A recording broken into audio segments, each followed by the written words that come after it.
Hello students, आज मैं 10th class के लिए मैथ्स के कुछ टिप्स देना चाहता हूं जो आपके इस एग्ज़ाम में हेल्प करेंगे और कम से कम आप 60 या 70% मार्क्स जो है वो ऑब्टेन कर सकते हैं। जैसे फॉर एग्जांपल मैं आपको फर्स्ट चैप्टर से स्टार्ट करता हूं। फर्स्ट चैप्टर में हम क्या करेंगे?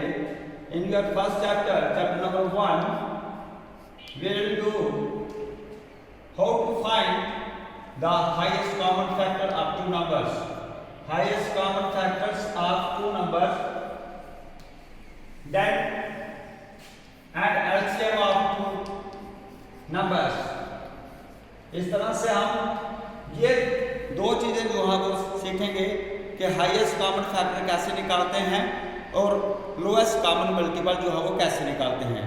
इससे क्या होगा, हम 3 मार्क्स जो है वो ऑब्टेन कर सकते हैं। एक तो मल्टीपल चॉइस ऐसा आ सकता है, दूसरा 2 नंबर का क्वेश्चन ऐसा आ सकता है। आफ्टर दैट अगर चैप्टर नंबर 2 में हम चले जाएं तो चैप्टर नंबर 2 में ये आएगा फाइंड द जीरोस ऑफ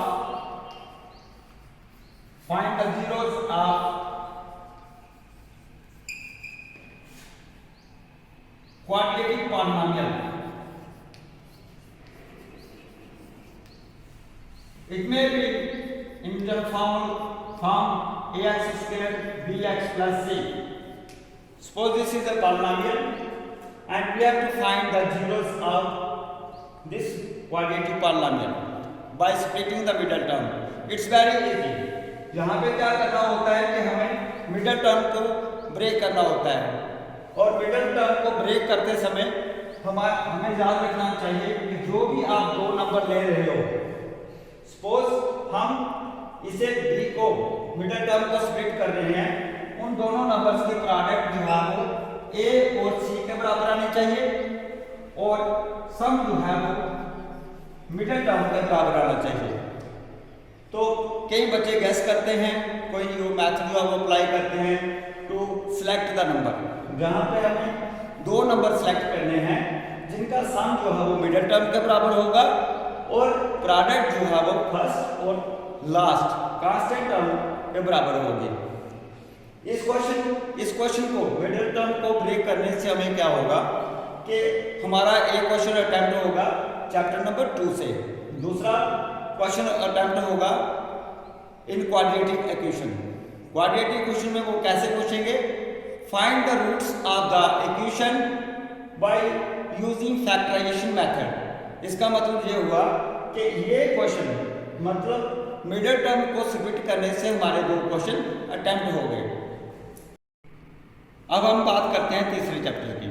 तीसरे चैप्टर में एक मेथड आप सीखोगे, elimination method. Elimination method and second is substitution method. अगर बेटा हम ये दोनों डियर स्टूडेंट्स अगर ये हम दोनों सेलेक्ट कर लेते हैं तो हमें 3 मार्क्स का क्वेश्चन जो है वो हमारे हाथ से नहीं जाएगा। मतलब मेथड अगर आपको आता है तो you can solve any question, any type of question. Okay, then after that chapter number 4। Chapter number 4 में जैसे मैंने आपको बताया कि factorisation, find the roots of the quadratic equation by the method of factorisation. तो फैक्टराइजेशन हमने second chapter में भी किया था, फैक्टराइजेशन यहां पे भी हो गया। Then one more question by using quadratic formula. Dear students, only remember the formula x is equal to minus b plus minus b square minus 4ac upon 2a. And also remember that b is equal to b square minus 4ac. This will also help you to find the nature of the roots. If d is greater than 0, then the roots are real and unequal. If d is equal to 0, then the roots are real and equal. If d is less than 0, roots are not real. तो इस तरह से आप 4th chapter के जो 2 question आप करते हैं तो आपका पूरा चैप्टर जो है वो कवर हो जाएगा। पूरा नहीं तो कम से कम 80% हो जाएगा। अब हम लेते हैं chapter 5। In chapter 5 only remember this, En is equal to a plus n minus 1 into d. This is the formula to find the number of terms. इसमें क्या होता है कि आज का जो पेपर जो सिलेक्ट किया गया होता है, आज का जो पेपर आने वाला है, उसमें ये पूछा जाता है कि भाई 11th टर्म निकालिए या 10th टर्म निकालिए। तो सपोज करो हमें 9th टर्म निकालनी है, we have to find the 9th term, then we use a plus 8d। अगर आपको वो कहता है कि 11th टर्म निकालो तो तब हम करेंगे t11 is equal to a plus 10d। अगर ये आप पैटर्न जो है वो ये फार्मूला अगर यूज कर लेते हैं, मतलब रिमेंबर कर लेते हैं, तो आपका एक नंबर मल्टीपल चॉइस का कहीं नहीं जाता है। Now in chapter number 6 only we will do 2 theorems. One is basic proportionality theorem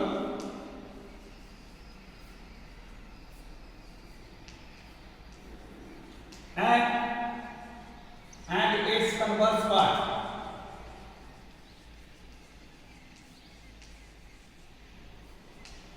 and then exercise 3rd। 6 chapter triangle की आप एक्सरसाइज 3rd करोगे, देन एक ये 2 थ्योरम करनी है।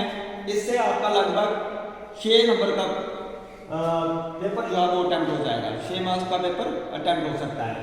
7th चैप्टर में you have to learn only this formula, distance formula.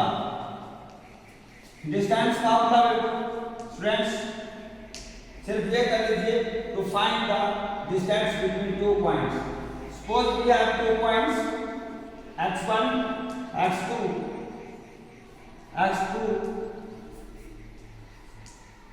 by 2, then its distance is equal to x2 minus x1 whole square plus by 2 minus y1 whole square. So learn this formula only and you will get 3 marks in the exam. Chapter number 8, in this chapter we will do only the identities। हम सिर्फ identities करेंगे, चाहे वो identities जो है वो exercise में होगी या एग्जाम्पल में, उन्हीं में से आपका ये 4 नंबर का क्वेश्चन जो है वो आ जाएगा। तो नेक्स्ट आपने मेंसुरेशन जो है मींस एरिया एंड वॉल्यूम का चैप्टर आपने कोई छेड़ना नहीं है। अगर आप मतलब 70 और 80 तक ही लेना चाहते हैं तो उसके सिर्फ फॉर्मूले याद कर लीजिए। To find the surface area and volume of the sphere, cone, cylinder, cube, cuboid, sphere etcetera, इनके आप फॉर्मूले याद कर लीजिए, तो इससे भी आपको 3 मार्क्स जो है वो मिल जाएंगे। देन आपका नेक्स्ट आता है स्टैटिस्टिक। स्टैटिस्टिक में सिर्फ आपने 3 फॉर्मूले याद करने हैं, जिससे आपका 4 नंबर का क्वेश्चन जो है वो 4 या 7 नंबर का क्वेश्चन जो है वो अटेम्प्ट हो जाएगा। First, instant you have to do only this to find the mean, then to find the mode and to find the median। बेटा एक ही क्वेश्चन आप लीजिए, एक ही क्वेश्चन लीजिए आप और उसी क्वेश्चन का मीन निकालिए while using shortcut method or simply this method। the mean is equal to summation of f i xi upon n। इस फॉर्मूले को यूज कीजिए, इससे आपका मीन निकल जाएगा। आफ्टर दैट मार्क का फॉर्मूला आपको आता होगा और उसके बाद मीडियन का फॉर्मूला आता है। बेटा क्वेश्चन 100 होगा, 200 होगा, लेकिन 3 फार्मूले अगर आपने लर्न किए हैं तो this will help you to get 9 or 8 or 9 marks in the statistics. So this is about your mathematics and मुझे आशा है कि आप लोगों को ये वीडियो भी पसंद आएगा और इसमें आपको हेल्प भी मिलेगी। और अगर आप ये अच्छी तरह से कर लेते हो तो मैं आपसे ये प्रॉमिस करता हूँ कि you will get 60 or more than 60% marks. Thank you.